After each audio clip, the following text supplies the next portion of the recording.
ఇప్పుడు మాధవలతని తీసుకోండి మీరు, ఎవరిని గెలిపించడానికి ఓవైసీని ఓడిస్తానికే నేను నిలబడ్డా, ఇంతవరకు ఎవరు ఓవైసీని ఓడించేటోళ్ళు లేరు, నేను ఓడిస్తాను చెప్తున్నాను. అయితే హైదరాబాద్ ప్రజలు, తెలంగాణ ప్రజలు, దక్షిణాది రాష్ట్రాల ప్రజలు అంత పిచ్చోళ్ళేం కాదు. నార్త్ ప్రజలు ఉన్నంత.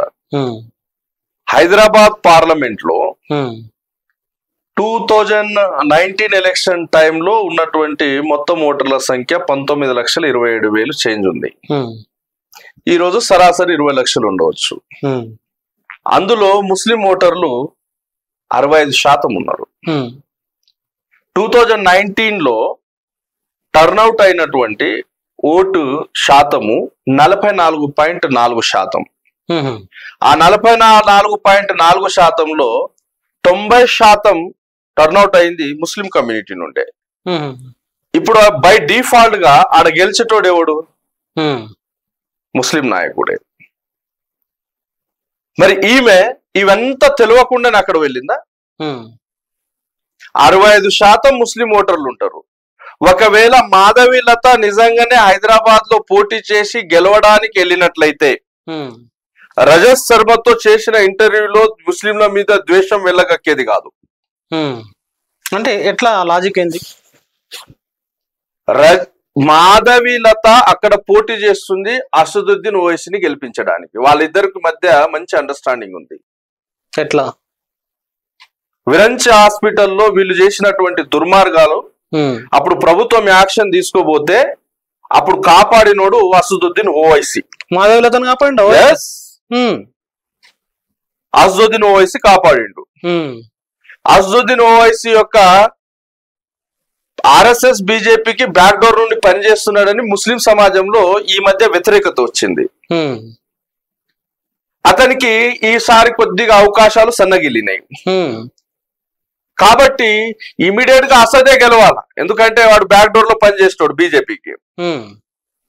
ఇప్పుడు ఒకవేళ మాధవీలత అసద్తో సంబంధం లేకుండా ప్లేన్ గా మాధవీలత హైదరాబాద్ పార్లమెంట్ ప్రజలకు న్యాయం చేయడానికో లేదా ఆమె రాజకీయంగా ఎదగడానికో గెలవడానికి పోటీ చేసినట్లయితే 65% ముస్లిం ఓటు ఉన్నటువంటి ఆ పార్లమెంట్ కాన్స్టిట్యుయెన్సీలో ముస్లింల మీద ద్వేషం వెళ్ళగక్కేది కాదు, ఆ మజీద్ మీద బాణం ఎక్కువ పెట్టేది కాదు అని ఓట్లు అడుగుతారు ఎవరైనా.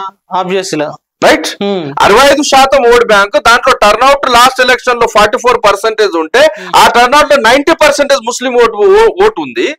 అటువంటిది ఆమె ముస్లింల మీద ద్వేషం వెళ్ళగక్కుతూ ఎవరిని గెలిపించాలని ప్రయత్నం చేస్తుంది, ఇది స్పష్టంగా అర్థం అవట్లా.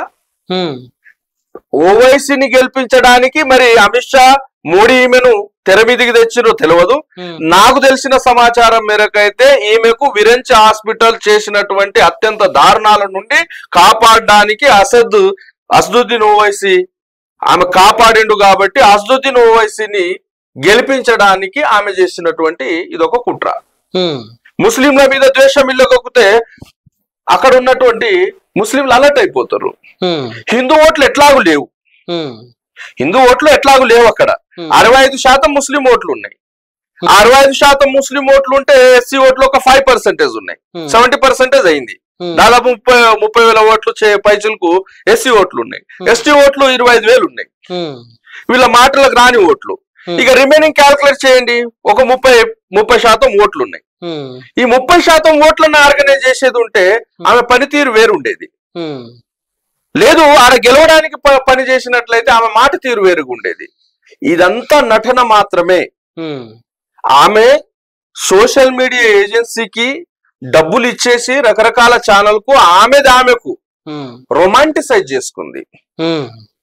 ఆమెకు నేను తెలుగు పరురాలని, నేను హిందూ ధర్మ రక్షకురాలని, నా దేవతల అవతారము. దౌర్భాగ్యం ఏంటంటే పిచ్చి మాటలు మాట్లాడే అటువంటి దుర్మార్గుల్ని కూడా ఆ కరోనా పాండమిక్ కండిషన్ లో కూడా ప్రజల్ని దోపిడీ చేసినటువంటి అటువంటి దుర్మార్గులను కూడా చిన్న చిన్న పిల్లలు ఉన్నటువంటి స్కూల్లో తీసుకెళ్లి మీరు ఆమె ద్వారా పాఠాలు చెప్పిస్తారా? ఎటువైపు పోతుంది ఈ సమాజం? ఎక్కడ పాఠాలు చెప్పింది ఆమె? అనేక సందర్భాల్లో నేను ఆమె ఇంటర్వ్యూస్ కొన్ని చూశాను. నేను పిల్లల్ని స్కూల్ పంపించలేదు, ఇంట్లోనే పెట్టుకున్నా. అసలు ఏ సమాచారం ఇవ్వాలనుకుంటున్నాను? సమాజానికి ఈ సమాచారంతో ఏం ఆదర్శం ఇవ్వాలనుకుంటున్నావు? అమ్మాయిల్ని ఇంటి బయటకు వెళ్ళనీయకూడదా? అంటే అదేగా దాని మెసేజ్.